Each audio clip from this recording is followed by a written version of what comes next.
Hello and welcome to A Novel Idea, the show where we interview authors. I am Noelle Boc. I am your host here today, and I am welcoming Tom Seeman. Hi, Tom. Welcome. Hi. Thank you. Yeah, you're welcome. So you have a new book here Yes. out, Animals I Want to See, and subtitle, A Memoir of Growing Up in the Projects and Defying the Odds.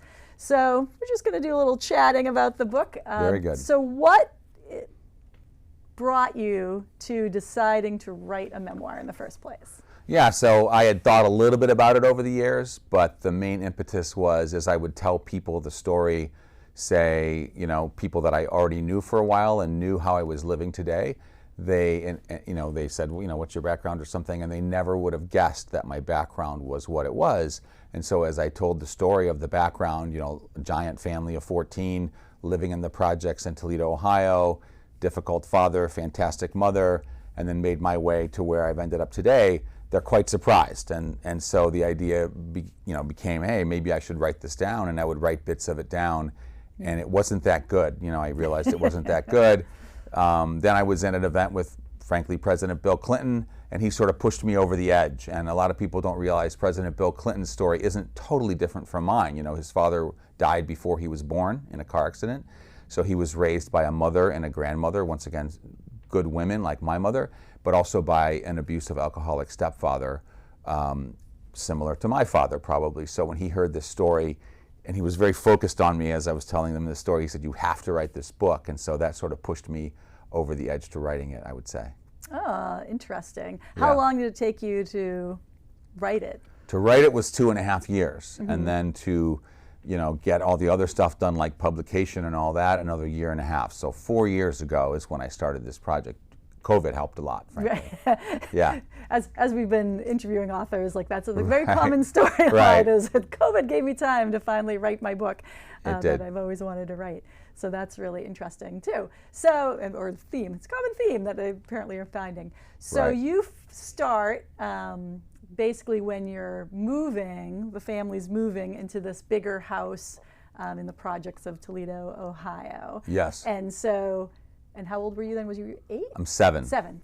Yeah. Close. That was close. And why did you decide to choose that as your starting point? Yeah, choosing when you start and when you end in memoir is really interesting. Like also, where do I end, right? Do I go into my adult life, which I don't in the book, because it's a whole different story. Well, the beginning, I think, was also chosen because by then I'm very conscious, right? I'm not too little that I don't have interesting thoughts and things. The family is not fully grown yet. It's not full, 12 kids to adults. It's 9 kids when we're moving. And I thought that the move was an interesting element to start with. So that's kind of why it went from there. So we're living in the projects in one area of Toledo, in East Toledo, which is, there's a picture of it in the beginning of the book. It's the only picture in the book of those projects, which they look like prisons, frankly. There's no vegetation, there's no trees. There's just these buildings, which are flat-roofed brick buildings, and there's 3 doors or 5 doors on some of them, but 3 doors on each one. We have 1/3 of one of the buildings for our family of 11, and it's less than, I think, 800 square feet or something. It's just, and we have no kitchen counters, concrete floors, cinder block walls. Like, it was really stark. And so we're moving from that to a single-family house in the North Toledo projects. And so we're feeling like it's a fantastic move. But of course, that house also has its issues, and it's quite small for an eventual family of 14, but it's much better than where we were living. Right, yeah. Yeah. I can't even imagine fitting Right. that many people. And no shower in a either, house. by the way. Neither house has a shower, so they have a bathtub. And so you've got 14 people cycling through every morning for school. You've got all the kids cycling through one bathroom with a bathtub in it to get ready for school. Fascinating process unto itself. Yeah, I couldn't, Yeah. and you don't actually mention that really strong until later. Yes. When you're going to college and you're talking about how, or was it in high school too, that there were showers? Yeah. And you're like, showers? Yeah, the Like, first what are shower I these? had was, I think the first shower I had was when I got sent away to camp, which someone had yes. someone had donated. right. So I was fortunate to go away for 2 weeks of summer camp for free. Right, but it was a big important part of the book. Yeah. Now, obviously, you've had many, many siblings. Do you still maintain really good relationships with them all? We really do. We all get together every Thanksgiving in Toledo. Nice. My mother's still alive at 92. Wow. Living there. So yeah, and we have very good relationships. I mean, of course, there are some I'm closer to than others. One I own a business with that I'm really close to. I speak to him every day. Others I'm a little bit, further from. But when we get together, there's no animosities or difficulties. There's no one that won't speak to anyone else. There's none of that. Wow. There's also no one on welfare. No one has a substance abuse problem, which is very interesting outcome for a family that's an interesting outcome. Yeah, for 12 kids from the projects. Yeah, I was interested because you don't really delve into what happens with your siblings in the book, and I was really curious. By the end, I'm like, what happened to everybody? Like, I want to know more. A lot of people have said that. Yeah. Yeah, and you could always, I guess, do a second memoir, right? with everything setting else them up for the follow-up, right? And as well, and so you're saying, like, so your mother is still alive and doing well in Toledo. Yes. So that's fantastic. She's 100% there in her mind, which is, and when I started the book, she was questioning, like, why dig up all those old memories? So I'm the child in the family. I mean, I have other siblings that are successful too, but from a financial basis, I'm the most successful, and from a world basis, like, having lived abroad so many times, having worked in big companies, having traveled to over 100 countries, I'm the one that's, I think, the most out there. I think most of my siblings would agree with that. And so for someone to write a book, it would be me, right? And so my mother's like, why do you have to do yet one more thing and yet one more thing? But I'm driven to do it that way. So Right, yeah, it's very interesting now. You talk in your book about, and you've already mentioned, like, the relationship with your father was not a positive relationship. Right. Alcoholic and maybe not physically, but emotionally and verbally abusive, right? And, yes. And detached. Right. And I thought it was very interesting. Was it your sister Margie that has a different memory of your father, yet the rest of you are all like, no, that's not what happened? Yeah, I interviewed every sibling for the book. And they all agree that I didn't want to portray my father as one-dimensional, evil, Right, yep. And so I tried to find good things, and I did try to present the few good things that I found in the book, like when he could answer all the Jeopardy questions, or when he could hold himself out sideways from a pole, like like the human flag, that thing that people used to do in the 70s or 60s or whatever. He could do that, and so it was amazing. He was that strong. But mostly, he's a very negative character in the book. I don't dwell on it too much. I just make the point. Right. But all my siblings agreed, except one sister said, and she gets upset when I say this, but it never happened. I mean, she said that it happened. That he said he loved her many times. He never said he loved my mother, who, if you're going to love someone in my family, it's going to be my mother, right? Even on his deathbed, he did not say thank you. He did not say I love you to my mother. So the idea that he's saying it to one of his daughters, frankly, with whom he had a very difficult relationship. Yeah. That daughter was one of the ones that he abused the most. So interesting that she would think that, and for whatever reason she does. Right. So I wanted to put it in the book, to be fair. That's really interesting and nice that you're retelling those stories. And I'll say that reading your book, as my mother was one of 11 herself, and I've heard stories from her about growing up with her family. But it's making me want to ask her more questions. Right. While I still have her. Before it's too late. Because she's, what is this, what year is this? So she's 88 now. So, and same, like, she's in pretty good health and, intact, mentally intact and all that good stuff. So it's like, but there's definitely things that I want to,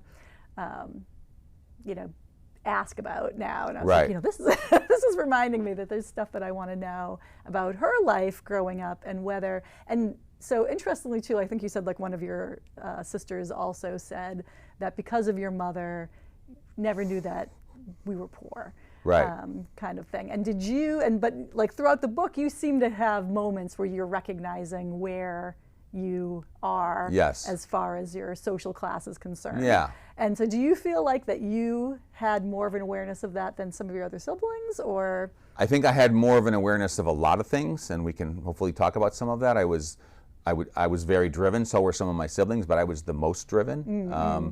And I was really hardworking. I think the one scene in the book about being aware of being poor is where I'm in the supermarket with my mom and she's going to pay with food stamps. So I mean, Right. first she collected coupons out of the newspaper and everything religiously. So she would buy the peas for which she had the coupon. She wouldn't buy Right. the best peas or the peas she was familiar with. She was not brand loyal. She was coupon loyal, right? Right, So yep. she would have all these coupons, and then she would pay finally with food stamps, which in those days were booklets, and Right. they were colored, and you would tear them out of the booklet. So she's checking out and tearing them out, and it's taking a long time. And then they try to give you your change back in food stamps, because food stamps are limited to buying food. You can't buy liquor with them. Right. You can't buy Right. clothes with them. So they want to keep you with that money. So they give you change back in food stamps. And I was very aware at that moment of our people behind me looking at us, and not just seeing that we're using food stamps, but seeing through it all and seeing our life of living in this project house, of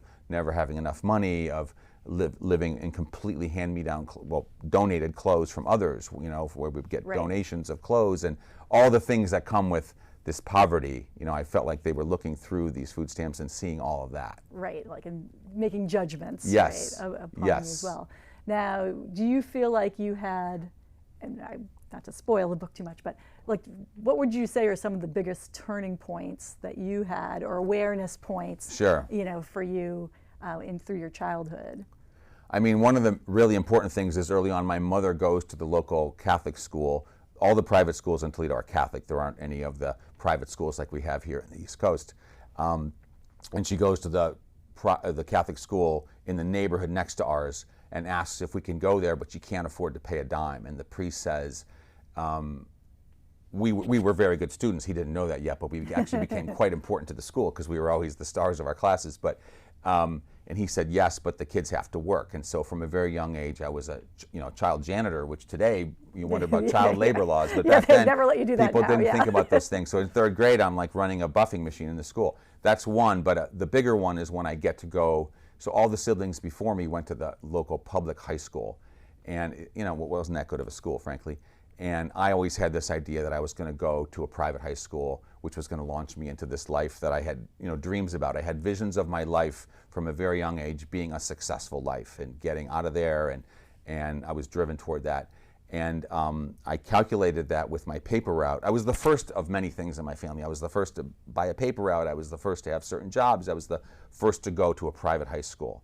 And I was the first to go away to college. Some of them went to University of Toledo, but I was the first to go away. So there's a lot of firsts. And so when I calculate that I can go to a Catholic high school and I could pay for it, I didn't pass this by my parents. I didn't pass it by my teachers. I was very self-driven, self-sufficient young kid. And so I take the Catholic school admissions test. I check the box for Central Catholic, which is the school I can afford. It's the least expensive Catholic school. But I also checked the box for St. Francis, which is in my neighborhood the sissy school, because you wear a coat and tie every day. Yeah. It's all boys. It's far from my neighborhood. It's further than Central is from my neighborhood. But I checked the box because I'm aware of it, because when we played our grade school football games, we played them on fields right next to St. Francis. Across town, they had all these fields. And so I was aware of it. And short time after I take the exam, a priest comes to see me at my school. And I get called to the principal's office, and he says, "Why did you check the box for Central?" And I explained how I had calculated that I could afford Central. And then I said I shouldn't have checked St. Francis. I'm sorry, I can't afford it, because he was from St. Francis. And he said, "Well, let me tell you, you can come to St. Francis for free." So it was sorry, I'm tearing up a little bit. It was a very big moment in my life. So the book, I didn't realize it when I started writing it, but it became sort of a collection of all the small kindnesses that were done for me along the way. Yeah. First in the neighborhood, by people, and then gradually outside of the neighborhood as people got behind me. But a lot of the acts of kindness weren't because people were behind me. They were just acts of kindness, and they all add up in the end to my life. Right, yeah, and I think, what a nice thing to be able to write that all down and remember all of those little pieces that brought you here. And they say, or I've heard said, that when you're looking back at your whole life, you're going to be more likely to remember the good pieces, right? Those good parts, than all of that negative, horrible stuff you're able to get over. But let's just go for a minute, since you referenced it too. So you're referencing how you were, in the streets being a bad boy right. some of the time. Yes. Now, do you feel like that was a way for you to balance out the other piece of your life? Or was it just like, this is the neighborhood I live in, these are the kids that are around, and you're just like trying to fit in? Like, what do you think? Yeah, I mean, one of the interesting questions is, why do kids do bad things? Why do kids commit vandalism, which we did commit some vandalism? I don't know, it's fun and exciting when you're a little kid, It is, you know? right? Yeah. Like there's that scene where we're at a big billboard and we're throwing, in those days they had those big fluorescent lights up Right, above yeah. shining down on the billboard, and we would throw rocks up and break the fluorescent bulbs, and they would shower down in little pieces like snow or something, you know? And every time that you were the one that hit one and it exploded, because it was a gas Right. tube, but it would explode in a way. It was very exciting. So I don't know. I don't think I was thinking about, oh, this is balancing something out in my life, but I was doing some bad things by hanging out with kids that's what we were doing with our time. Instead of having conversations like I did with the kids that I went to high school with, we were doing these things with our times. We mostly played basketball and walked around the streets, frankly. We didn't do bad things every night, Right. but I definitely wrote down some of the things that, if you were caught, would have been crimes, you know? Right, yeah. Yeah. Yeah, which Yeah. would have been a bad outcome. And looking back at that, do you feel like that was maybe something that was attempted a balance for you, or was it just, that was just my life? I think it was just my life, but I feel very lucky that I didn't get caught. I was very scared of having a police record, because so many kids in my neighborhood went to juvie and had records. That was a very scary thing to me that I didn't want in my life. So while we were doing these things, I was always aware. And looking back, I just feel so lucky that I sort of got away with it, I guess. Because I don't know, maybe my life would have turned out the same, but if I had been in juvie or something, maybe I wouldn't have gotten to go to St. Francis for high school. Right, you know, right, and that would have right. changed everything. Right. And yeah, right. Right. It would have, like, all those little choices and decisions and, Yes. luck, I guess, the luck of Yes, your life. a lot of luck, and as, all the people that did kind things. Maybe there would have been fewer of them lining up, maybe to get behind me, if I had been caught or something. Right. With And my like friends. there's that scene where you shoplift the candy Yes. and get caught. And I had that moment in my head being like, oh gosh, you're like throwing away like your perfect little record future, right in your right. future by stealing a bag of candy. Just an impulse, right? It was Yes. just an impulse thing, which probably most shoplifting is. But you just. Then I got let off, right? And then you got let off, right? But that could have like changed all sorts of things. It could have. And I think about that with a lot of impulse crime, right? Where Yes. you just throw away opportunity that you could have had, but you were lucky. And how people decide who to let off and who not to let off too. Right, exactly. And I think that's also. I mean, it's an interesting question. If I had been a black boy, Yeah. would I have been let off? Yes. It's a question that I've had in my mind. you know? Yes, yeah, that is a good question. Well, we've gotten up to our point where we're going to have you read a little bit. Okay. And then we'll come back and talk some more after that. So we'll take our little reading break. Okay.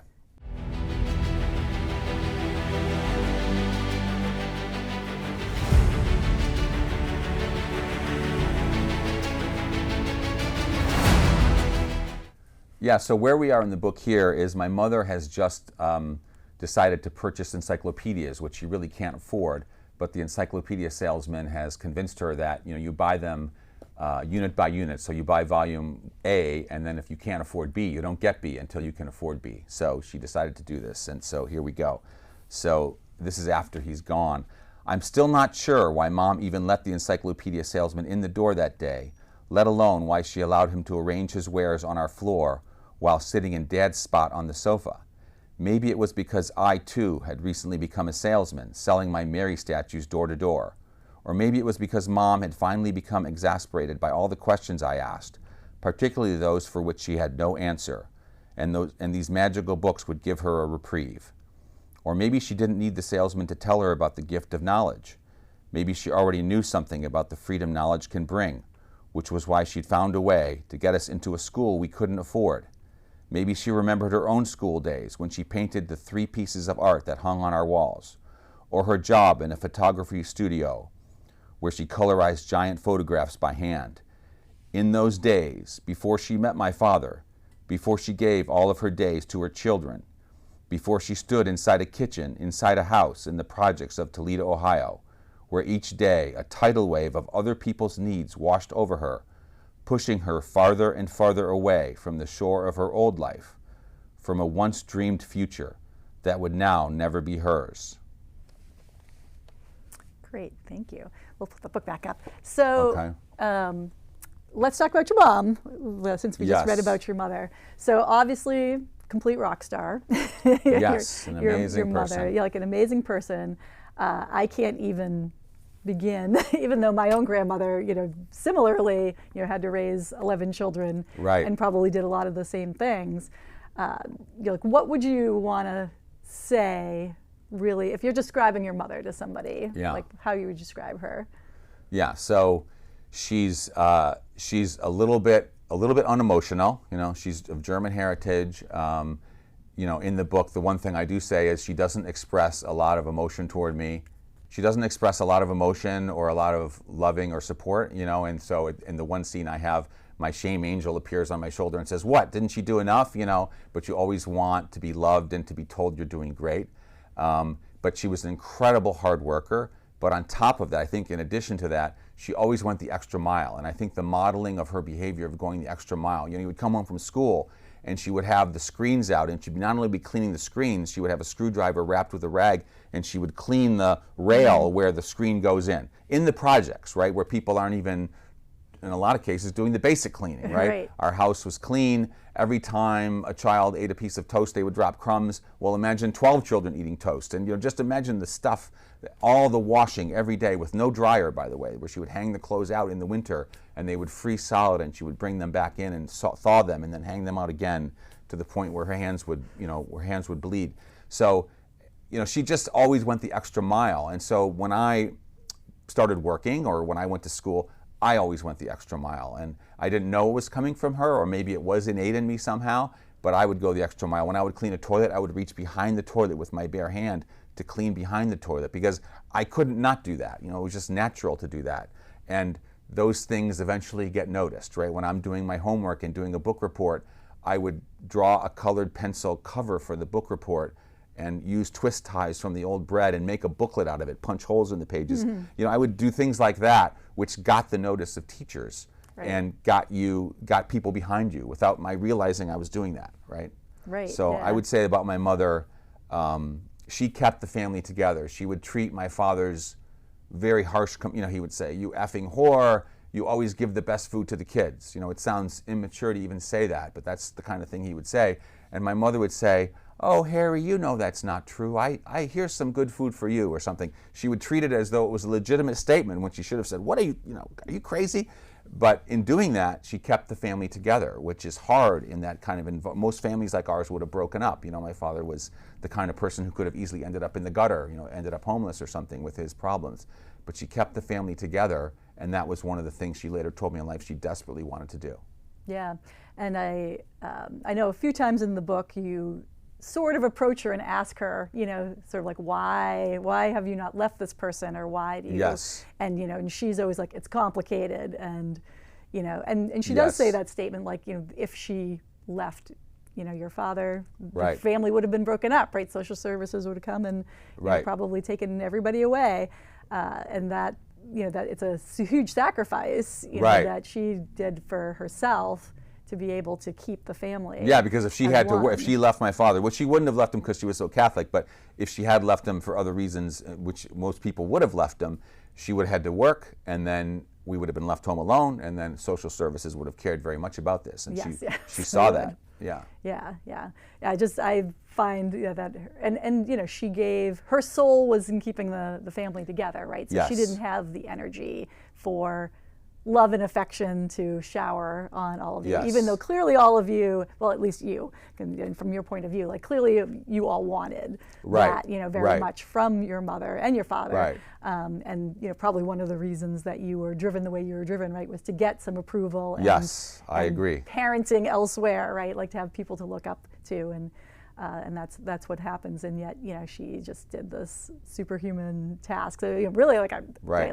right. And I'm sure you are, and obviously from the book, are well aware of like what she did. Oh my gosh, yes. And does she look? And so now that she's, everyone's an adult, and she's Right, done by it. right. Like, does she look back and wish that she'd done anything differently? Well, she changed at some point. She the book points out how we didn't have a lot of physical affection. There's a scene where she touches me for the first time, but now she's a big hugger, right? Now, like, you know, because the world has changed too, right? Families, people hug more than they used to. But she too, she realized that she never said I love you for all of our lives, and now she says I love you all the time, you know, because so she's definitely come to that realization and looks back. But I mean, she has to look. She says it's all a blur. Like she doesn't, you know, she would.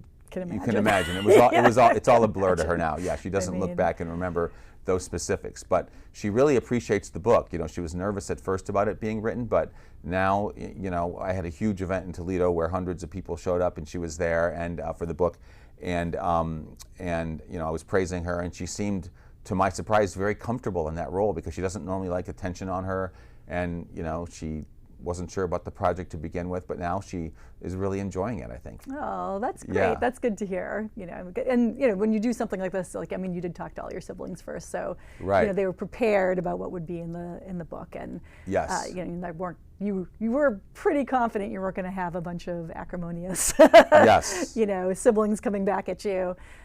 But one of the other funny things about writing memoir is you write the book with all the names of the real people all the way to the end, and then a lawyer reads it and says, well, you know, your friends and you were doing some bad things in the neighborhood, so you should change their names, you know, in case they, and you should change the name of these people unless they're dead, and you know they're dead because you can't libel the dead, right? So they tell you to change the names, and so you change the names at the very end, right before you publish, but then you make a name change key, but you don't remember all the, you know, because you just change them to these new names. And so when one interview, someone said, tell me about Mr. Everett. And I said, Mr. Everett? Because I don't remember who Mr. Everett was. Right, because his real name is something else. Right, it was Mr. Johnson or, you know, whatever. That's a really interesting piece too. All right, well, sadly, we have run out of time.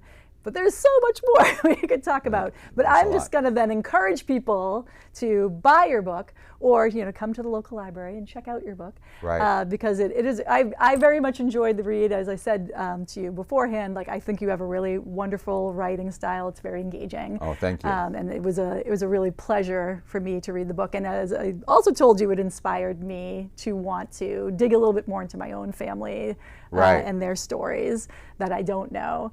And hopes and dreams of my parents, and, like, you know, where they ended up as well too.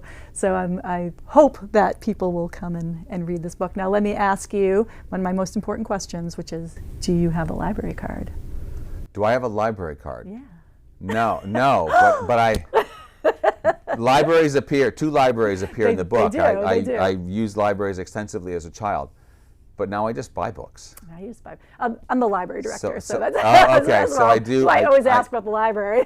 I do buy a lot of books, and you know, and I frequent local bookstores, and I frequent bookshop.org, which is a nonprofit which shares their revenues from selling books with local bookstores. So I'm a big supporter of local bookstores. Yeah, there's a big resurgence for them right now too, which is fabulous. I'm really enjoying.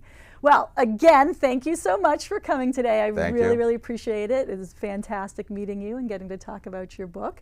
And I'm just going to look over here and say thank you again for joining us on A Novel Idea, and come and watch us again in the near future for our next episode. Bye, everyone.